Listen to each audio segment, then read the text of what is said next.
There's nothing quite like the rush of wind against your body, leaning into a perfect curve, or the raw power beneath you as you accelerate on an open road. But here's the cold truth that freedom comes with risks most new riders aren't prepared for. Motorcycles are 28 times more likely to result in serious injury than passenger vehicles per mile traveled. I learned this the hard way.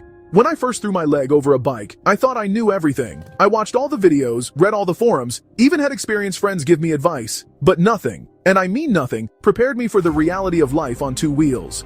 Today, I'm sharing the 10 crucial things I wish someone had drilled into my head before I ever touched a throttle. Not just the basics you'll learn in a safety course, but the real-world wisdom that might just save your life, or at least make your riding experience infinitely more enjoyable. So whether you're thinking about getting your first bike, or you've already started riding, stick around. This could be the most important motorcycle video you'll ever watch. Let's get started. 1. Weather impacts your ride more than you'd expect. One thing that surprised me was how much the weather affects the motorcycle riding experience. When the temperature drops below 50 Fahrenheit at highway speeds, the wind chill makes it significantly colder than it seems. Your hands can get uncomfortable and even a bit numb, affecting your control of the bike. Good gloves and proper layering make a huge difference. In summer heat, especially when stuck in traffic, your motorcycle's engine generates extra warmth that transfers directly to your legs. The combination of sun, hot engine, and protective gear can lead to overheating and dehydration if you're not careful. Staying hydrated is crucial for maintaining focus and decision-making abilities. Then there's rain. Rain presents its own challenges. Wet conditions reduce traction, and certain road surfaces become particularly slippery. Painted lines, metal surfaces like manhole covers, and the first rain after a dry spell, which brings up road oils, all require extra caution. Invest in proper gear for all seasons. Get rainproof gear that actually works. And never, I repeat, never underestimate how quickly weather conditions can change during a ride. Check forecasts obsessively, and always pack layers and rain gear, even when the sky looks clear. 2. Gear isn't optional, it's essential. I started with the bare minimum, a helmet because it was legally required and a jacket because it looked cool. That was a mistake I'm lucky didn't cost me more than it did. After my first slide across asphalt at just 25 miles per hour, I learned that proper gear isn't about looking good, it's about keeping your skin attached to your body. Quality gear is expensive, yes, but it's a hell of a lot cheaper than hospital bills or lost work time. A good, full-face helmet, armored jacket, riding pants with knee protection over the ankle boots and proper gloves aren't suggestions. They're essential life-preserving equipment. And don't cheap out. That $80 helmet might meet minimum safety standards, but the difference between it and a $400 shoey or a rye could literally be your life. The same goes for all your gear. Get the best protection you can possibly afford and replace it when it's damaged or aged. Remember this saying, dress for the slide, not for the ride. Number 3, your visor setup can make or break your ride. I thought picking a helmet was just about safety ratings and looking cool. I was dead wrong. Your visor setup is critical to both comfort and safety, and getting it wrong can ruin your experience or put you in serious danger. My first helmet had a dark smoke visor that looked badass until I got caught after sunset. Suddenly I was practically blind, struggling to see obstacles in traffic. I learned quickly that either having a clear visor for night and carrying sunglasses or investing in a photochromic visor that changes with light conditions is essential. Then there's fogging. In cool or humid weather, your visor will fog up instantly without proper ventilation or a pin lock insert.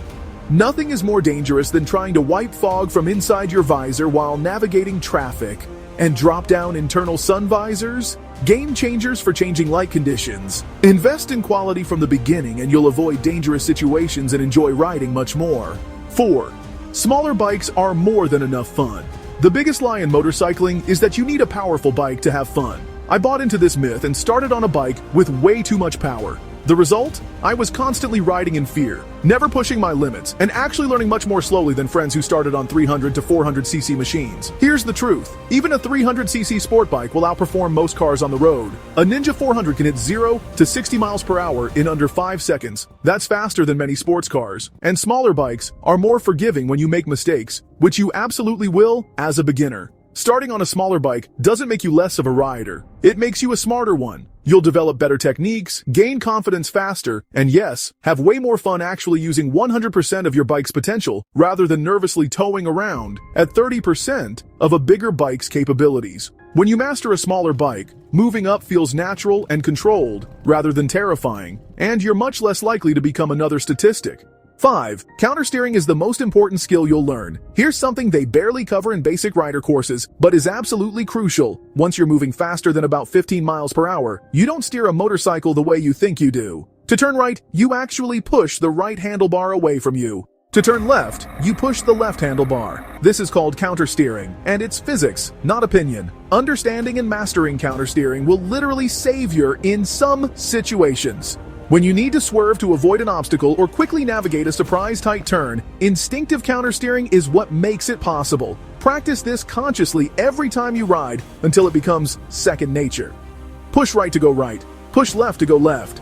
It feels counterintuitive at first, but this single skill is the difference between riders who can handle emergency maneuvers and those who panic and crash. 6. Braking technique matters more than engine size. Anyone can twist a throttle, but proper braking is what separates skilled riders from future patients. Most new riders, myself included, either grab too much front brake in a panic or rely too heavily on the rear brake because it feels safer.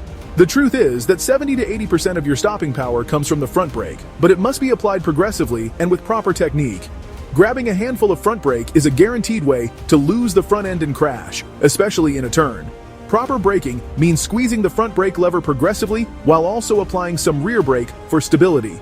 You need to practice emergency stops regularly in a safe environment until they become instinctive.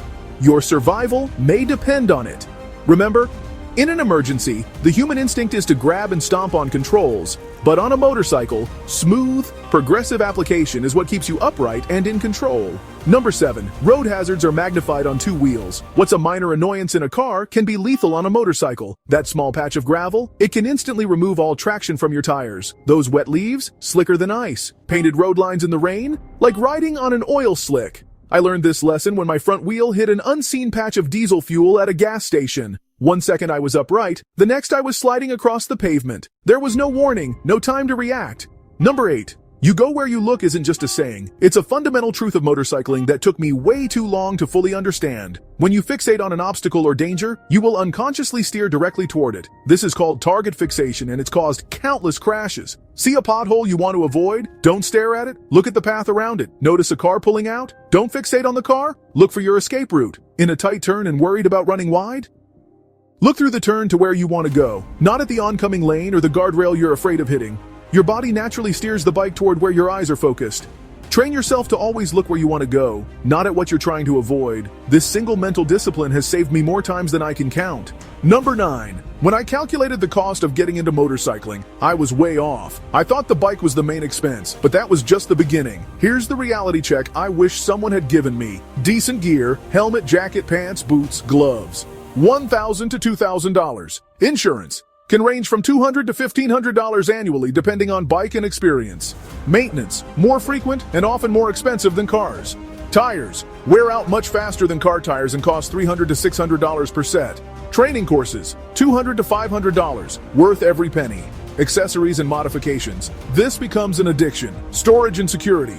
Good locks, covers, maybe even garage space. And that's before you even consider the inevitable upgrades and possibly a second bike for different riding styles. Don't get me wrong, motorcycling is worth every cent, but go in with your eyes open about the true cost of ownership and budget accordingly.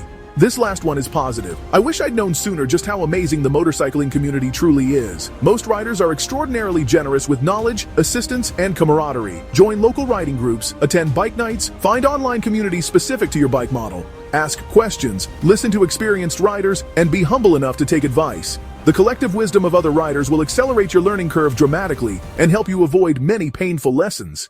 I've had complete strangers stop to help me when broken down, spend hours teaching me maintenance skills, and share invaluable local knowledge about the best roads and hazards to avoid. The motorcycle community is one of the most inclusive and supportive groups you'll ever encounter, but you have to engage with it.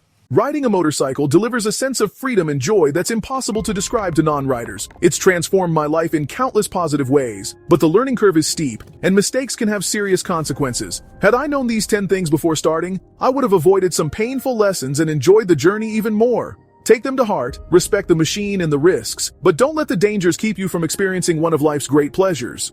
Riding isn't just about the destination, it's about the journey, the challenges overcome, and the person you become along the way. Stay safe out there, keep the rubber side down, and I'll see you on the road.